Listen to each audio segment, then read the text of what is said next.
Enseignants. Que propose la ministre de l'Éducation pour augmenter les salaires? La pénurie de professeurs en France est un sujet préoccupant qui suscite de vives discussions au sein du gouvernement et des syndicats. Récemment, Nicole Belloubet, ancienne ministre de la Justice, a reconnu publiquement que des efforts significatifs sont nécessaires pour améliorer les conditions salariales des enseignants. Cette déclaration intervient dans un contexte où le manque de personnel éducatif menace la qualité de l'enseignement et soulève des questions sur l'attractivité du métier. Cette vidéo explore les enjeux liés à cette crise et les mesures envisagées pour y remédier. Postes non pourvus et facteurs de recrutement. À l'aube de la rentrée scolaire, la France fait face à une pénurie préoccupante d'enseignants, avec plus de 3000 postes encore vacants. Selon les chiffres récents du ministère de l'Éducation nationale, environ 3200 postes n'ont pas trouvé preneur cette année dans les concours publics et privés. Les difficultés de recrutement des enseignants ne sont pas exclusives à la France. Elles touchent également d'autres pays européens.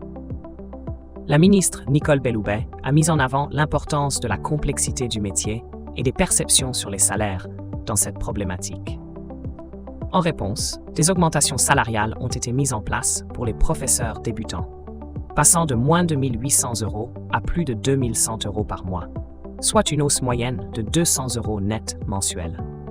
Cependant, Belloubet reconnaît que des efforts supplémentaires sont nécessaires, notamment pour les enseignants en milieu de carrière, afin d'améliorer l'attractivité du métier. Efforts supplémentaires nécessaires et propositions législatives.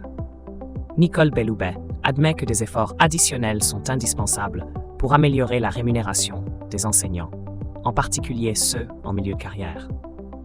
Elle souligne l'importance d'une revalorisation salariale pour cette catégorie afin de renforcer l'attractivité du métier.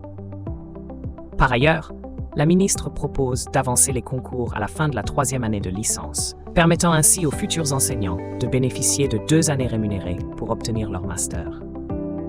Cette réforme vise à faciliter leur entrée progressive dans la profession. Un texte législatif est actuellement en attente de l'avis du Conseil d'État pour officialiser ces changements, marquant une étape cruciale dans le recrutement et la formation des enseignants.